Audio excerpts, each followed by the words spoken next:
Well, hello enemies and book lovers, my name is Ash and welcome back to my channel. Instead of doing the best and worst of 2024, I decided to do my favorites and my disappointments of 2024, only because I don't think some of these are bad books. I think I just didn't enjoy them as I expected to. There's a lot of people that love the books that are on my disappointed list, and I didn't want to call them bad because I feel like that's kind of an insult to the people that enjoy them. I was supposed to do 5 and 5, but I actually did 6 and 4. I did 6 ones I actually really enjoyed and surprised me, and then I had 4 that kind of more so disappointed me. There wasn't really any books of last year that made me really upset that they even existed in life, so you know what, that's a pretty good sign. I didn't hate a lot of the books I read last year. It was actually kind of hard to find disappointing books, so I decided to just do 6 of the ones I really enjoyed and then 4 of the ones I didn't love as much as I thought I would. I'm going to alternate between the two, so I'm going to go favorite, least favorite, favorite, least favorite kind of thing. I think that makes most sense. I don't know, I kind of like that, okay? I don't know why. I feel like that does not make sense, actually. And first, we're gonna start off with one of my most surprising, aka one of my favorite books of 2024. I mentioned this one already in my TBR video, so I'm not gonna talk too much about it, but that is Ready or Not by Kara Boston. I read this in January of 2024, and it was my first 5-star of the year. I loved it so much. It is a contemporary romance following a female character who ends up getting pregnant, not by the love interest, but by someone else. Like, she has, I'm not sure if it's like a one-night stand with him, and it's like the first time she's done it, something like that, and she ends up getting pregnant, and it's like this big surprise, and it is surprise pregnancy, but there is just so much around it that is just so heartwarming. The main love interest, the guy, is such a golden retriever, and he's so sweet, and at first I didn't really like it that much. Like, the romance was kind of it felt like I almost was close to DNFing it the first maybe like 30, 40, 50 pages, and then I got really into it later on. Like I said, the guy is so sweet. Father of the child is actually pretty interesting to learn about him. He's not a horrible person or anything, and just seeing that development with her and him was so endearing. And then we have the main character, she kind of discovers like motherhood and how she feels about it if she wants to keep the baby. And at the very end, I cried because of how beautiful the scene was with her kind of coming to terms with everything. Obviously, there is a certain group that wouldn't want to read this, which is completely fine, but I personally enjoyed it and loved it, and I thought it was so sweet. So I love this book so much. I had a great time with it. I actually read it as an e-arc on NetGalley. I read it like a month before it actually released, and I enjoyed my time with it thoroughly. Moving on to a disappointing read, I have a vlog of this, and it definitely was one I didn't expect to love, but I didn't expect to dislike it as much as I did, and that is Corrupt by Penelope Douglas. This is a dark romance. There's a few guys that go to jail, and their friend is trying to get revenge on the person that he thinks is the one that got them into jail to begin with. Once they are released, they all start to like gang up on her and try to get revenge on her, and it's too much. It's too much to me. I don't understand the appeal in the men in this book. I personally, obviously it's okay if you do, but like I couldn't get it. I couldn't get around to liking these men. They seemed like spoiled, rich boys, and I couldn't do it. I also really hate the mention of like underage characters and men trying to force themselves on them, or just like trying to be with them in general, let alone forcing themselves on them. There's a lot of like attempts at essaying her. It doesn't make any sense. I don't understand. It wasn't appealing. It was annoying, and I hated the men in it, especially one of them. But yeah, I just didn't understand it. It's okay if you do, but I can't get into it. I just couldn't do it. A series I started in January of 2024 was Leviathan Wakes by James S.A. Corey, and this is one of my favorites of the year. It is incredible. I was going to try to choose one of the books I've read. I think I've read 4 by them so far, and I've liked, I think, 3 out of the 4. So I've been liking them a lot. The third one was the one I was kind of iffy on, but I've been really loving the series as a whole, so I don't really know if I can actually choose a specific one I like the most. I've really enjoying my time reading these books. These are a very happy surprise for me. I'm not usually a huge sci-fi person, so the fact that I'm just loving these books and I'm just like going through them so quickly, despite the fact that they are over 500 pages each, I've just enjoyed my time with them immensely. I'm loving it so much. This is an epic space opera following a bunch of different characters. We are following Rocinante. Is that how you pronounce it? I used to call it Rockinant. And then I watched the TV show, and it's like Rocinante, and I'm like, oh, that makes more sense. We're following a crew on a ship, and in the first book, they're trying to detect a message coming from something, like a stress beacon, and they go to that stress beacon, and then something happens back on the other ship that they left. And then we have this group that are kind of forced together. I mean, they've always worked together, but now they are even closer together because they have to work within, like, I think there's 5 of them, and they have to just figure out how to deal with this situation because someone decided to make rumors and put it to the entire world or universe. Holden is just, he's a little bit impulsive. I love Holden, but he is incredibly impulsive, and I hope that does change. He is actually getting a lot better, but still, dude, stop. Stop telling people things you don't know the answer to. Relax. For my next disappointing read of 2024, this is one that I was a little bit nervous to get into anyway, but it wasn't what I really wanted when I read it. That is Bride by Ali Hazelwood. This is a paranormal romance, and I've never read from Ali Hazelwood before. Now, you might come to me and be like, hey, you probably should have read her other more popular books. And yeah, maybe, but I don't know if I would have liked The Love Hypothesis and everything. I'm not usually a contemporary romance person. I love paranormal romance, and I thought that because I like paranormal romance, I would like this book more than her other books. Unfortunately, it seems as if I was wrong, because despite the fact that it is paranormal romance, there's like a shifter and a vampire romance, it was just okay. Like, if I had never read a paranormal romance before, or a werewolf vampire romance before, maybe this would have been good for me. I just didn't really like it that much. It didn't really jive with me. I felt like it was kind of just boring, and the characters kind of annoyed me at times. And the ending, everyone freaks out about the ending.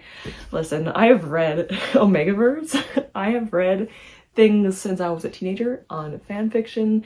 This did not surprise me. And in fact, it was almost tame. No pun intended. But like, it's just, it didn't really hit the mark with me. I don't think it's a bad book. I think it just didn't really work for me, but I think that makes sense for people, especially newer to the genre, to like this. Not that you have to be new to like it, but just saying, if you are someone that likes this book and you don't read a lot of werewolf or whatever romance, it makes sense to like this. I am kind of getting tired of the whole like skyscraper dude and small petite female. It's kind of getting a little bit annoying, to be honest. I'm like a taller person. I'm 5'7", and that's kind of tall for women. So I just find it a little bit annoying when it's just constantly referenced. I kind of want taller women in my books, like the same height as a man. I would love that, because my boyfriend and I are like the exact same height almost. He's like this much shorter than me. So I kind of like to see that more often. Not that this can't be done at all, but it's just, I want a little bit more diversity in regards to men in books, kind of give them more height differences, maybe not have them be extremely muscular and well endowed. We don't need tree trunks. It's just not realistic. Well, maybe for some people it's realistic, but we don't need to talk more about that. So let's just move on to the next book. One of my favorites of 2024, I already mentioned a few times already, but I'm so excited to bring this one up again because, oh my god, this is probably in my top 3. This was one of the best books I read last year, and that is A Conjuring of Light by V.E. Schwab. This book ripped my heart out. It also just had me on the edge of my seat. It was amazingly done. This was obviously the 3rd book in the trilogy of the Shade of Magic trilogy, and oh my goodness, it was a lot, but I loved every single second of it. Maybe not every second, but most of the seconds I experienced with this book, I enjoyed. This is a fantasy series focusing on multi-dimensions, so I think there are 3 or 4. Oh, I should know this. I should know this, okay? But I'm making a video. I'm not thinking very well. We're following different types of Londons, and we have a character who can traverse through different Londons, and a lot happens from that, but it's a lot of fun. It's so good. I love Kel. I love Lila. I love every single character in this book. I will say my favorite characters are Lila, because some people don't like her. I freaking love her. I think she's a really cool character that you don't see very often in books. I think that she's a very unique female protagonist, and I love that. She's kind of morally gray at times, and I kind of enjoy that aspect of her. In book 1, I also love Holland. He is just, I feel so bad for him. He's such a tortured soul, and I want to hug him and keep him safe. So those are my 2 favorite characters. So you can assume why maybe this trilogy wasn't the best choice for me to read. That being said, I still loved it. I cried at the end of this, and I enjoyed my time reading it, and it was amazing. It took a lot out of me when I read it, and I'm glad it's over because I just don't think I could do that again to myself. I don't know if I'll ever reread this, but I did tab it a lot of it. I was just reading some of the quotes I highlighted, and I'm just, I love this book so much. So yeah, love. I'm just gonna slip this back in. It sounds so bad. Oh my god, it's like a romance novel. I can't get it. There, it worked. I only have 2 more disappointing books of 2024. The next one is going to be one I also mentioned in the past, and that one is going to be Belladonna by Adeline Grace. I already talked about this one a few times, so like I said, I'm not going to ramble too much about it, but this one I expected to love it because I feel like a lot of people do, and I just thought it was okay. I didn't love it. I also have to admit that I don't think I loved the romance between the 2 characters in the first book. I found it to be a little bit weird, just a pinch weird, because we have Death, who is this like immortal, I don't know how long he's lived, but probably like hundreds, if not thousands of years. And then we have Signa, who is the protagonist, and she's like 18. All I know is that she's young, and I'm kind of tired of this trope of like 1,000-year-old immortal man and like a teenager. You should at least have the woman be in her 20s, if not older, 30s. That being said, that's not really the main issue. I just found it to be a little bit fine. It was cute. Like there were scenes I really enjoyed and I was like, you know, squealing and everything, but it wasn't as good as I expected it to be. I wasn't cheering for them to get together. I was kind of just like, okay, cool. And then we have the mystery aspect, and I know the mystery is kind of a big part of this trilogy, but I didn't love it. I don't know, like maybe it's a me problem because I don't really like mystery that much. I just couldn't get into it, okay? I don't know what it was. I don't know what it was in particular, but I just wasn't gripped by it. It was definitely a disappointment for me. I was really expecting to enjoy it, and when I didn't, I was just disappointed. Now moving on to my favorites of 2024, let's just move right from that one to the next one I've also mentioned in the past, and that is Foxglove by Adeline Grace. Despite the fact that I didn't like the first book, I really liked the second book. I think I loved the second book. It was so good. I loved the characters in this book. It wasn't just following Death and Signa anymore. It was following 2 other characters along with, I think, a few extra side characters, and I loved my time reading this one. In comparison to the first one, I loved the mystery in this one. I think it was better. It was done in a way that was more interesting and intriguing to me, and like I said, the characters in it were a lot more interesting to me. I loved the kind of secondary, not really secondary protagonist, but the side character that's pretty prominent in the second book, and I just liked her a lot. And then I liked the kind of bickering between Death and the other male character, and it was just like a fun time. That's why I liked this one. I like this one a lot. I'm going to read Wisteria. I haven't done it yet, but Wisteria is up there, and I do plan on getting into it soon, and I am very excited about it. Actually, I think I might be doing sprints right now, and I'll be reading it then. So there we go. I am reading it right now. So that's good. I want to see if Wisteria will be another favorite of this year in 2025. We'll see. I'm hoping. I am actually kind of expecting it to be a really good, at least a 4 if not more. So I am excited. So I have 2 more favorites and 1 more disappointing book. I guess I will go with the disappointing book and then I'll end off with 2 good ones. So let's move on to my final disappointing book of 2024. I don't know why I decided to switch between the 2 of them. It's kind of dumb, but whatever. This one is one I am nervous. I'm not nervous about. I don't think anyone's gonna like come at me for saying this, but I'm just nervous because I wanted to like this so badly and I just didn't like it, and I'm so upset about it. That is Emily Henry's Happy Place. This was such a beloved series, and my goodness gracious, this is not a series. This is such a beloved book. I expected to like it, at least like it. I didn't like it. It was just fine. It felt kind of boring. I feel so bad. Like, I like contemporary romance now. I feel like I'm getting more into contemporary romance, and I'm really liking my process of reading it. But Happy Place felt really boring. I just don't know how to explain it. I didn't like the characters. I found them to be a little bit dull, like cardboard. They all were just drinking for most of the book, and that's fine. I know they're young, but as someone that's never drank in their life, I just don't really find appeal in seeing these young people just constantly getting hammered and just like going and partying and doing all these things, and I'm just like, okay, good for you, but this is not really fun to read. I think that if someone maybe was in that situation all the time, maybe someone that likes to do that kind of stuff, maybe they'll like it more. I don't know. Anything in regards to alcohol isn't like kind of like a touchy subject for me. I just don't like it. So it was constantly there, which is fine if you don't mind that, but I was just kind of like, okay, we know they drink. We know that they're young, they like to party, they're on vacation. It makes sense, but it was getting repetitive and boring. Some of the scenes were just fine. So I wanted to like this. I really did, and I tried, and I finished the book. I would have DNF'd it if I just didn't have all these expectations to like it.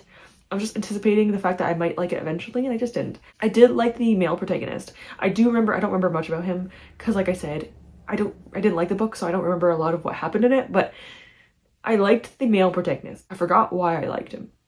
It's in my review on Goodreads, but I liked him for some reason, and that's good. I think it's just a second chance romance with these 2 characters going on vacation with their friends, and they don't know that they're broken up, the friends, so they have that fake date or fake being together again. I like the concept of it. It was kind of a fun concept.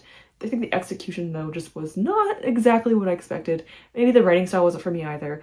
So I don't think I'm going to be reading another Emily Henry book in my life, just because it didn't seem like my kind of thing. And if that book wasn't for me, I don't know if her other books will be. We're moving on to the final 2 books, and these are going to be the ones I really enjoyed last year. So let's get into the first one, or the 5th or 4th one. It's the 4th one. No, the 5th one. Let's move on to the 5th book I really enjoyed last year, and that is going to be Glow by Raven Kennedy. I've been adoring the Plated Prisoner series, and I'm loving my time reading this. This is the 4th book in the Plated Prisoner series, and this one is probably, I think, my favorite, so far of the books. The romance in this was amazing, but also the pain that it brought was also, I guess, interesting to read. This one I had a fun time with. There are some good scenes.